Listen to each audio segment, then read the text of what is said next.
So do you guys remember a few months ago, I made a video reviewing the Arthur episode Finders Keepers? It was the episode where Arthur, Brain, and Binky randomly found a key and tried to figure out who it belonged to. And in the process, they all argued over it. But anyways, I realized that there's another Arthur episode that has a very similar plot to the Finders Keepers episode. But anyways, the name of this episode is Go Fly A Kite, and it's on season 17. Man, Arthur really is running out of ideas, but I kinda have to cut them some slack. I mean, Arthur ran for 25 years, and for a show that runs for that long, the producers probably end up reusing a lot of their old morals and plots. But anyways, I then thought, why not make an Arthur episode review on this season 17 episode? So today I'm going to review the episode Go Fly A Kite. The episode starts out with Arthur finding a quarter on the ground. Someone must have dropped it. Is that also where someone dropped DW's head?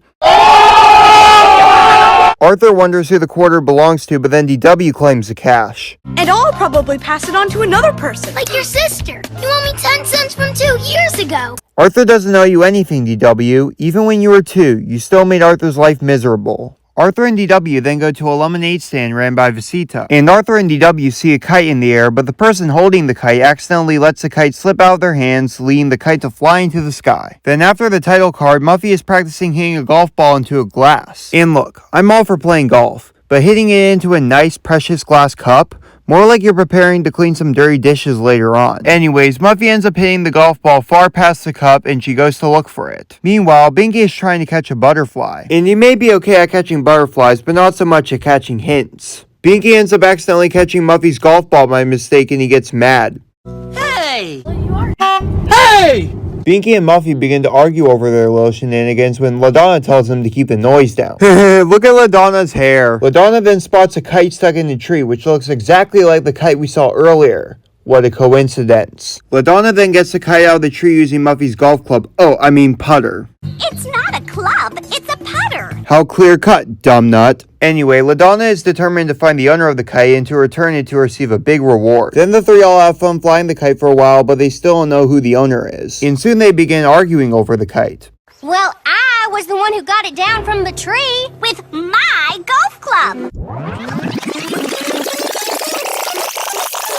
It's not a club, it's a putter. Get your facts straight, Muffy. Binky then takes the kite, much to the girl's chagrin. So the three decide to share the kite. But first they have to sign contracts and pick straws. Binky wins and acts as if he's won the lottery. He came, he saw, he picked the longest straw. Binky, you don't need to rub it in. However, karma hits, and for the first week there's terrible weather, so Binky can't fly the kite at all. Well, some old thunderstorm didn't stop Ben Franklin. Not like you know anything about, Binky. Curse you, weatherman! Hey, he doesn't make the weather, he just reports it. Finally, there's one day with good weather, but there's no wind. And to make matters worse, Binky's kite flying week is now over. However, Muffy is nice enough to let Binky have a few extra days. But once again, it starts raining. I'm telling you, Binky is cursed. Then Muffy is flying the kite when she gets distracted by a phone call. And phones really are taking over the world. But who am I to talk? The kite slips out from under Muffy's foot and it flies away. Poor Bailey has to run all over town to catch the kite, but it doesn't work. Muffy is worried about how Ladonna and Binky will react. And I wouldn't be too worried about Ladonna, she's pretty easygoing, but Binky, well, there's more to the story with him. Muffy decides to buy the same exact kite to replace the old one, but she manages to destroy it multiple times. Eventually, the kite flies away into outer space and burns in the sun. However, by a rare chance of luck, the kite makes its way down to Earth, and Ladonna never even knows that Muffy damaged the kite in the first place.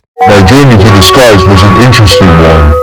I passed a plane, where DW was a pilot. As I flew to outer space, I saw stars, helpers, and aliens. Then, I completely zapped out of existence. Anyways, now it's Ladonna's turn to have the kite, and she shows Bud and DW some kite tricks. However, she ends up getting the kite stuck in the tree. Now, where have we seen this before? When the three meet up again, Ladonna ends up saying that she broke the kite and took it to the repair shop. I didn't get to fly it at all. It just came back from the repair shop. You could just say you couldn't fly it because you were too busy taking care of Bud and DW. One thing leads to another, and pretty soon the three are in an argument again. Where it says, here, in paragraph 4, subheading A. Then why are you pointing to paragraph 2? Then this kid Carl comes by and tells him to stop with all the noise. It also turns out he's the real owner of the kite. This is my kite. I lost it 22 days ago on Saturday at 11:15 in the morning. That's pretty cool. Anyways, the three are now disappointed that they wasted their whole time arguing over the kite instead of flying it. And I'm disappointed that I wasted my time listening to your guys' nonsense when I literally could have done anything else. But Carl still lets them fly the kite with him as long as they let him go first and they keep their trap shut. And we all know I definitely agree on that second part. Okay, we all know Carl never actually said that though. Carl's a nice kid and he keeps things to himself. The episode ends with Carl just flying the kite in the air while Binky, Ladonna, and Muffy watch.